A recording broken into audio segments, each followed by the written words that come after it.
तो हम प्रथम सोपान के गांठ एवं बंधन से जुड़ी जानकारी प्राप्त कर रहे हैं।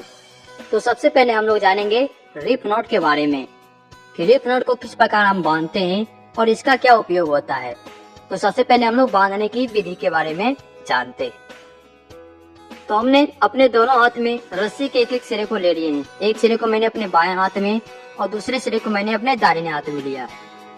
अब जो हमारा दाहिने हाथ का सिरा है, इसको अपने बाएं हाथ के सिरे के ऊपर रखेंगे इस प्रकार से, और इस सिरे को हम नीचे से क्रॉस करके बाहर की ओर निकालेंगे इस प्रकार, जैसा कि आपको दिख रहा है। अब वापस से ये जो बाएं हाथ का सिरा है और ये दाहिना हाथ का सिरा है, तो हम क्या करें, बाएं हाथ के सिरे को दाहिने हाथ के सिरे पर रखेंगे इस प्रकार से, और वापस से हम इस प्रकार सिंपल सा एक गांठ लगाएंगे। ये हमारा रिप नॉट रेडी है।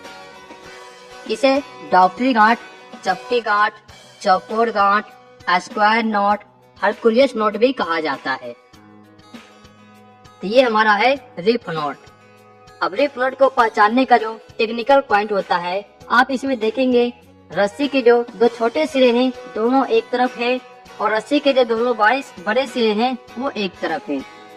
ये रिप नॉट सही है, इसको पहचानने की विधि है। उसके बाद आप इस प्रकार से इसको पहचान सकते हैं। जब हम इसे इस प्रकार से करेंगे तो ये आराम से ढीला होगा, और जब इसे खींच देंगे तो ये टाइट हो जाएगा। तो ये है रिप नॉट। आप जानते हैं इसके उपयोग के बारे में। तो रिप नॉट का प्रयोग होता है जो समान मोटाई की रस्सियों को बांधने के लिए रिप नॉट का इस्तेमाल किया जाता है। साथ ही साथ पट्टी के दोनों सिरों को बांधने के लिए भी रिप नॉट का इस्तेमाल किया जाता है। पार्सल बांधने में रिप नॉट का ही प्रयोग किया जाता है। तो ये है हमारे रिप नॉट। अब जानते हैं हम लोग दूसरे गांठ के बारे में, सीट बैंड, जिसे हिंदी में संधि गांठ कहा जाता है। तो संधि गांठ बनाने के लिए सबसे पहले जो मोटी रस्सी है उस पर हम इस प्रकार से लूप बना लेंगे।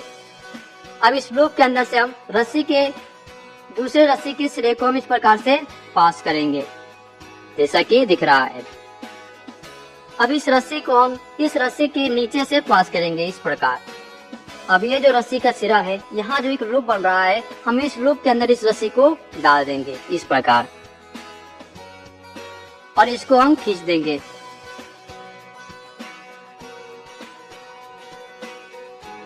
ये हमारा संधि गांठ तैयार है। इसे बोलते हैं सीट बैंड, जैसा कि आपको दिख रहा है। इसे दूसरी विधि से बांधते हैं हम। सबसे पहले इसको इस प्रकार से लूप बना लेंगे मोटी रस्सी पर। उसके बाद दूसरी रस्सी के लूप को हम इससे इस प्रकार से पास करेंगे और इसे अपने एक फिंगर पे रख लेंगे। रखने के बाद ये जो रस्सी का लूप है, ये जो रस्सी का सिरा है, इस रस्सी के सिरे को हम इस लूप में डाल देंगे। ये लूप में डाल देंगे और इसको हम खींच देंगे। ये हमारा संधि गांठ तैयार है। इसे संधि गांठ, जुलाहा गांठ और पालबंद भी कहा जाता है। संधि गांठ का क्या प्रयोग होता है उसके बारे में जानते हैं। तो संधि गांठ का इस्तेमाल दो और समान मोटाई की रस्सियों को जोड़ने में किया जाता है। जैसे हमारे पास एक मोटी रस्सी है और एक पतली रस्सी है, तो उसे बांधने में संधि गांठ का इस्तेमाल करना चाहिए। उसके बाद कपड़े का बेडशीट हो और रस्सी हो, उसको बांधने के लिए भी संधि गांठ का इस्तेमाल किया जाता है। अब हम लोग जानते हैं प्रथम सोपान के तीसरे गांठ के बारे में, जिसका नाम है गोल लाइन नॉट यानी ध्रुव गांठ। इसे गांठों का राजा भी कहा जाता है। तो ध्रुव गांठ बनाने के लिए सबसे पहले हम जितना बड़ा हमें लूप बनाना है, जितना बड़ा हमें फंदा बनाना है, उस हिसाब से हम रस्सी को नाप लेंगे। उसके बाद हम इस चूस सिरे पर हम इस प्रकार से एक लूप बना लेंगे पहले, जैसा कि आपको दिख रहा है। अब इस रस्सी के दूसरे सिरे को हम इस लूप के अंदर से बाहर की ओर निकालेंगे इस प्रकार। वापस हम इस रस्सी के सिरे को इस रस्सी के नीचे से अंदर की ओर लाएंगे इस प्रकार। उसके बाद क्या करना, ये जो हमारा रस्सी का सिरा है, इसे हम वापस इसी लूप में डाल देंगे इस प्रकार। और ये दोनों रस्सी है, इन दोनों रस्सी को हम एक साथ पकड़ेंगे और इस रस्सी को हम एक साथ पकड़ेंगे, इसको हम खींच देंगे। ये हमारा ध्रुव गांठ तैयार है। ये हमारा ध्रुव गांठ बन चुका है।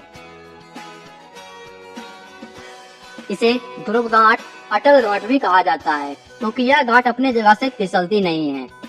तो ध्रुव गांठ का उपयोग है नदी में डूबते हुए व्यक्ति को बचाने के लिए ध्रुव गांठ का इस्तेमाल किया जाता है। साथ ही साथ जानवरों के गले में रस्सी बांधने के लिए भी ध्रुव गांठ का इस्तेमाल किया जाता है, क्योंकि यह नोट अपने जगह से फिसलती नहीं है। इसे अटल गांठ भी कहा जाता है।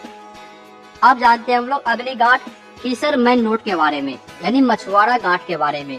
तो उस नोट को कैसे बांधते हैं इसकी जानकारी प्राप्त करते हैं। तो फिशरमैन नोट बांधने के लिए सबसे पहले हम लोग इस प्रकार से रस्सी को कर लेंगे, यानी रस्सी के दोनों सिरे को अपोजिट साइड कर लेंगे हम। अब क्या करना है, सबसे पहले इस साइड पर हमें एक सिंपल सा नोट लगाना है।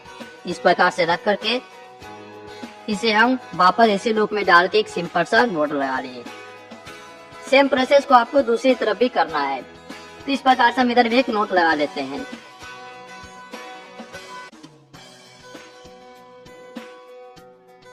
और ये हमारा फिशरमैन नोट बंध चुका है।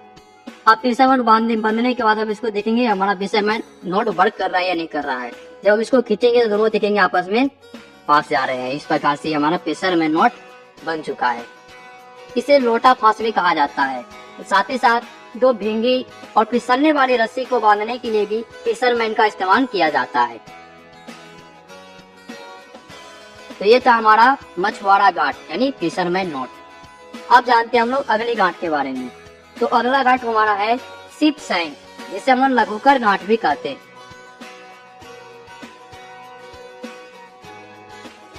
तो सबसे पहले हम रस्सी को इस प्रकार से 3 भागों में कर लेंगे। जहाँ तक हमें रस्सी छोटी करनी है उस हिसाब से हम रस्सी को लपेट लेंगे।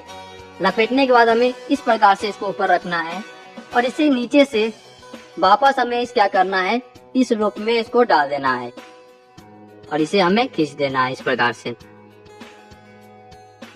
उसी प्रकार इधर भी करना है, इसके ऊपर रख हमें इस प्रकार से लूप बनाना है और वापस हमें इसको इसमें डाल देना है। और अब हम इसे जब खींचेंगे तो ये हमारा देखेंगे शिप सैंग बन चुका है। इसे हम कितना भी खींचेंगे ये खुलेगा नहीं।